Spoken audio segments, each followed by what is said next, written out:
over the events of the entire Chumash Bamidbar, we have found incidents where the Jewish people are not willing to go to Eretz Yisrael.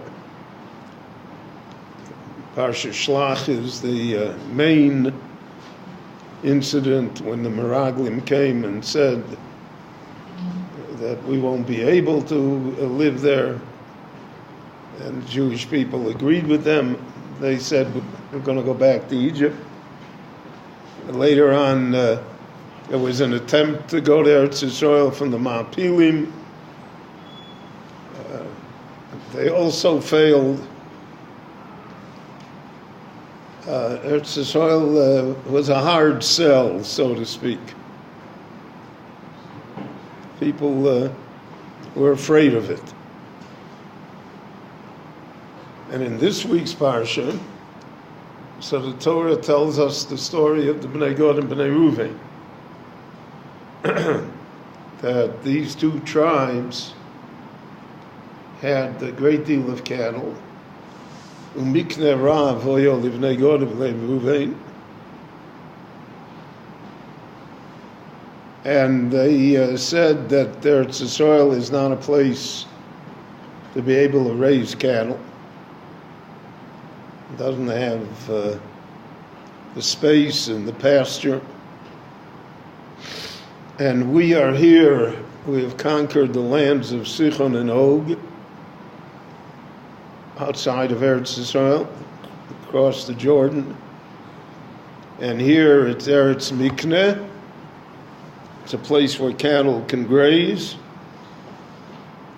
And therefore they said to Moshe, Al tavirenu es hayardeinu. We're not going. This is good enough for us. Now Moshe's reaction that we see in the Chumash is one of great frustration and anger. Moshe said, Kamtem tarbus roa tachas avosechem. You're the same evil society like your forefathers. That in the story of the Meraglim, they didn't want to go. They don't want to go. And here we are at the edge of Eretz Yisrael. We're ready to go in. And the Lord has given us military victory over Sichon and Og as a precursor to the fact that we'll be able to conquer Eretz Yisrael. And you don't want to go.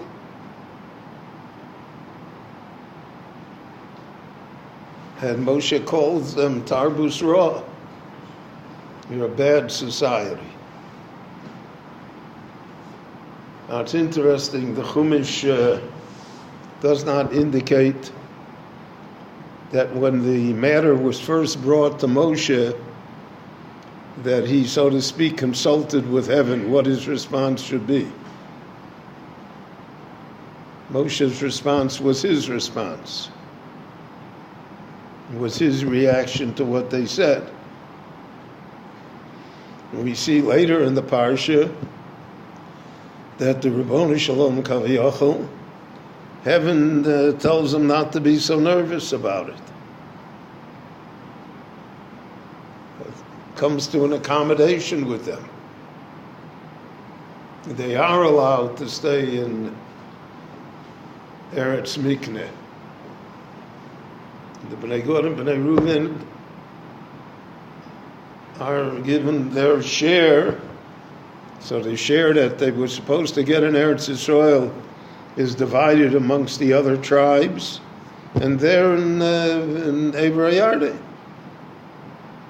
And the Torah agrees to it. Now the Torah lays down for us conditions, caveats to the arrangement, that you have to supply frontline troops to fight in order to conquer Eretz Yisrael for the other tribes, and that you cannot go back until the wars are over and the division is over.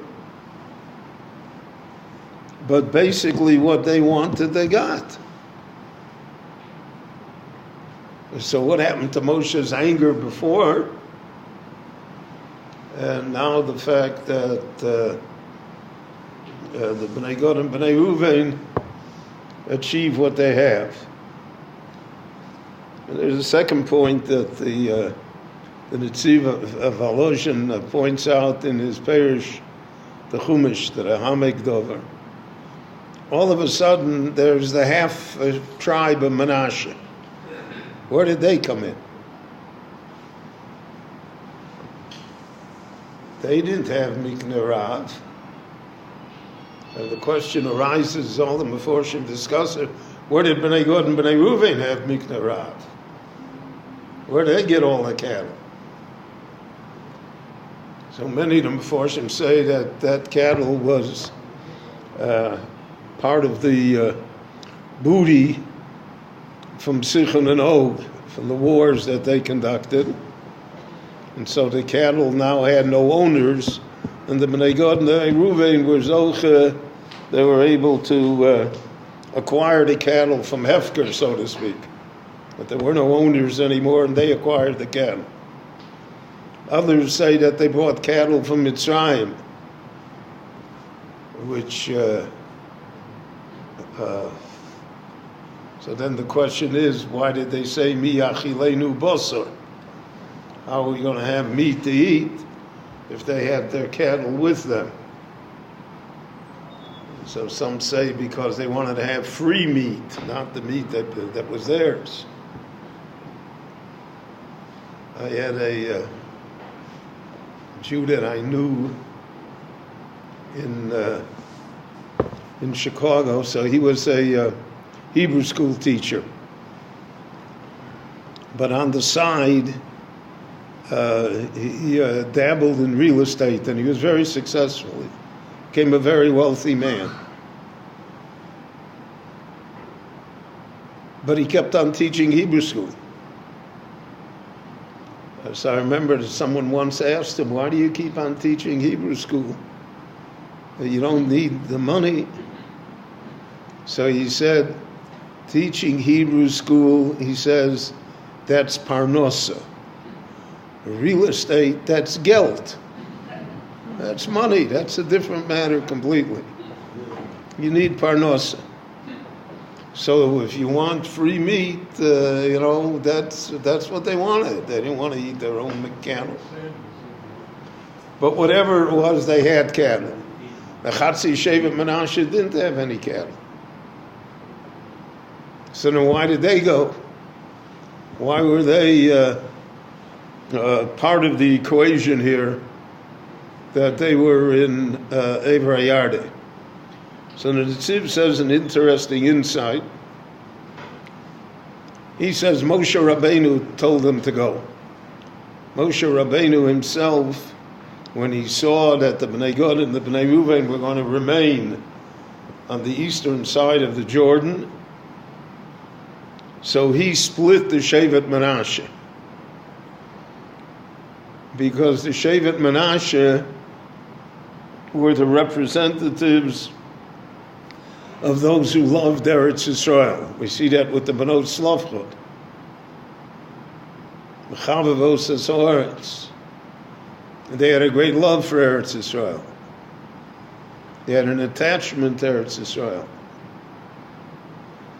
So therefore, when Moshe sent them with the Bnei Gad and Bnei Reuven, he hoped that they would be a positive influence on the Bnei Gad and Bnei Reuven. That the Chatzi Shevet Menashe would instill within the Bnei Gad and Bnei Reuven the necessary avod, the necessary love and attachment to Eretz Yisrael, even if they were living on the eastern side of the Jordan.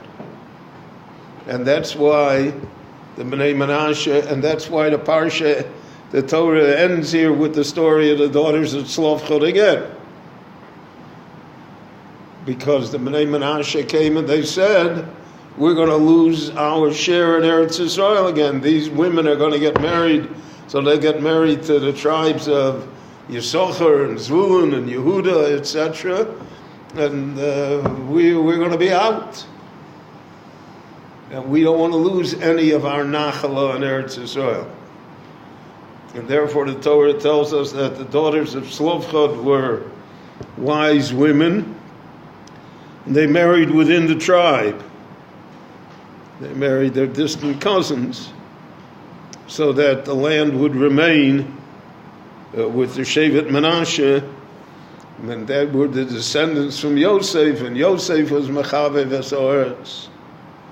Yosef, and therefore his bones came to Eretz Yisrael, etc., etc. So that's how they have to Shevet Menashe.